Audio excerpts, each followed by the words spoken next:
let's talk about the top 5 portal additions for the Texas Longhorns for this season or upcoming season. Again, I'm going to focus on guys that are going to provide 1 year. Obviously, we got guys with multiple years, and there's going to be one guy on this list that does provide multiple years possibly. And let's start talking about it. So number 5 for me is Ian Jaffard. Or Gefford. I think it's Ian Jaffard from Arkansas. The nose tackle, 380 pounds.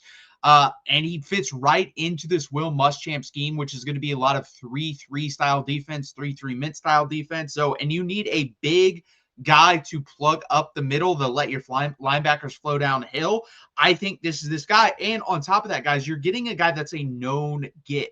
This is a guy that has played in the SEC. He knows SEC brand of football. He is a very physical and honestly kind of dominant football player. He's not going to get after the quarterback. That is not his job. His job is to plug up as much space and gaps as he can and let the linebackers flow downhill. So I really like this get for Texas. I think this is an underrated get. This is one of those gets, your average fan, when you go to the stadium, isn't going to know who Ian Jaffard is or Gaffard is. So this is a really good get for Texas. Ian Gaffard out of Arkansas. Number 4 is Hollywood Smothers. If you've been following this channel long enough, guys, you've known that I've been begging for Texas to have a home run hitter at the running back position. This is a position that, honestly, we haven't had a home run hitter since Jaden Blue walked off campus and went to the Dallas Cowboys. Trey Wisner is a nice running back. Trey Wisner, if you look out through the history of college football playoff teams, is a number 3 on a national championship team. He's not a home run hitter. He's not even a number 2 back, in my opinion, on a national championship team. Now, this may change because of all the leaving via the portal and the thinning out of the top of the sport. You may see guys like a Trey Wisner be a number 2 back on a national championship team, but I'm just letting you know, based off past his history, Trey Wisner has not been that guy. So that's why I think Hollywood Smothers is big. 6 touchdown runs of 50 or more yards last year for Hollywood Smothers. 6 runs over 50 more yards. He had 6 touchdowns total. Really big game threat there. Being able to break off run, make guys miss. I think he averaged over 4 yards per carry when he off of just first contact. So again, he makes people miss. He breaks tackles. He can also catch out of the backfield. I think that's another dynamic Texas missed desperately from the running back. CJ Baxter couldn't really do that even when he was healthy. Trey Wisner's never really been a lead at that. So this is a really big get to me, Hollywood Smothers is, and I'm really excited to have him on the 40 acres. So really, really good get for Texas, number 4. Number 3 is going to surprise some people because this is going to be lower on the list than most people would have him. I have Cam Coleman. And you'll see the number 2 guys ahead of him, I think, are just going to play a bigger role. I think Cam Coleman isn't going to put up the stats a lot of Texas fans want him to. I don't think Cam Coleman in the regular season is going to be a 12 or 1,300-yard receiver. I could be wrong on that, but I think what he's going to do is draw the eyes away from the other wide receivers. I think you're going to see Emmett Mosley have a pretty big year next year if he's healthy. I think you're going to see Ryan Wingo have a pretty big year next year if he's healthy. Cam Coleman is going to draw a lot of attention and a lot of eyes because he's the second most talented wide receiver in the country behind Jeremiah Smith, in my opinion. So I think that's a really big get for Texas. We had 700+ yards last year at Auburn with Jackson Arnold. I think you're going to see like a 1,000 to 1,100 yard regular season from him. I think we'll have 7 to 10 touchdowns, 60 catches around there. He's going to be the number 1 option. There's no doubt, and he's going to put up good stats.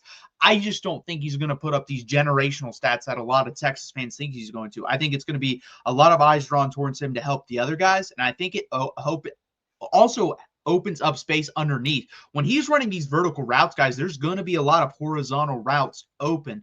I think even guys like Dalen McCutcheon could eat a little bit more with this. Khalid Lockett, not as much because he's more of a vertical guy as well. But, I mean, if this offense can live up to what I think it's going to, there's a possibility of a really beautiful 4-receiver set out there with Cam Coleman and Khalid Lockett running a lot of vertical routes and Ryan Wingo and Emmett Mosley kind of working the middle of the field, or Ryan Wingo running horizontally and Emmett Mosley working the middle of the field. That could be beautifully run, and I think there's a very big possibility of that. So I have Cam Coleman at 3. Again, you could put him higher in my opinion, but right now I think I'm going to go with 3. If you guys disagree with that, let me know down in the comments. Number 2 is this guy because I love this. I didn't know it was a possibility. He jumped in the portal, the day of Texas signing him, Melvin Siani from Wake Forest, 72.8 Pro Football Focus grade. Guys, a 65 grade is a good football player. This is above good. Whatever their verbiage is for that, I don't know, but it's not quite elite. I think an elite grade somewhere between 77 plus.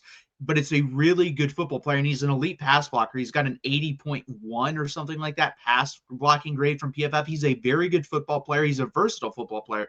At Temple, he played left tackle. At Wake Forest, at Temple, he played right tackle. At Wake Forest, he played left tackle. He can play both tackle positions.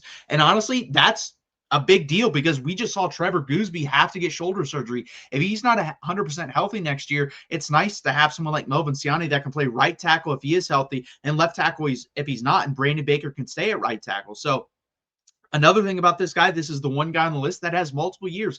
He can be in this Texas program for multiple years. So it makes it even bigger, not for next year, but for 2027, because then you can put Brandon Baker back out to guard if he's going to slide down, back out to tackle if he's going to slide out to guard next year. And then you can put Melvin Siani at left tackle or Brandon Baker at left tackle, and those can be your tackles for 2027. So it's a really big get for multiple reasons. I think it elevates your offensive line a lot because you're going to have him, Brandon Baker, Trevor Goosby. Still got to find that left guard position. We'll talk about that a little bit later. And then Connor Robertson. I like that offensive line. I think this is a really good football player in Melvin Siani. I think, again, versatility added. Brings up the floor and brings up the ceiling of the room. Really, really good get. And obviously, Texas tamper here, I don't care. Again, as I've been saying on this channel, this is the wild, wild west. Tamper your ass off. I hope there's guys in this national championship game playing right now that Texas is trying to get in the portal while they can, because there's still a couple holes to fill. So, again, Melvin Siani for me is number 2. Number 1 is Rasheem Biles. I really like the Rasheem Biles addition.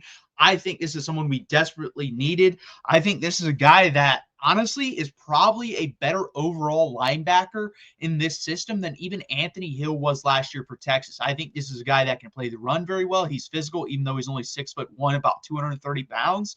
But he's an insane coverage linebacker. 2 interceptions for pick sixes, 3 interceptions total, multiple forced fumble recoveries, and he's an explosive athlete when he gets the ball in his hands. He's a very, very good football player. I think there's a chance at the end of the year next year, we're talking about this guy as a solidified first-round pick. Right now, Anthony Hill in a weaker draft class is, borderline first-round pick. He'll be a top 50 pick for sure, but we may not know he's a first-round pick, whereas Rasheem Biles has the chance to solidify himself there.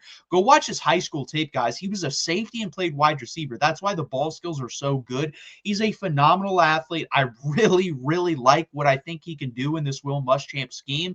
He can cover sideline to sideline, and he can cover north and south, and that's what you need. You need that type of guy in the system, flowing downhill and flowing sideline to sideline, and even back sometimes. So versatility, really physical, really smart football player. I really, really love the Rasheem Biles ad. So that does it for my top 5. Again, Ian Giffard, number 5 for me, the nose tackle. Number 4 is Hollywood Smothers.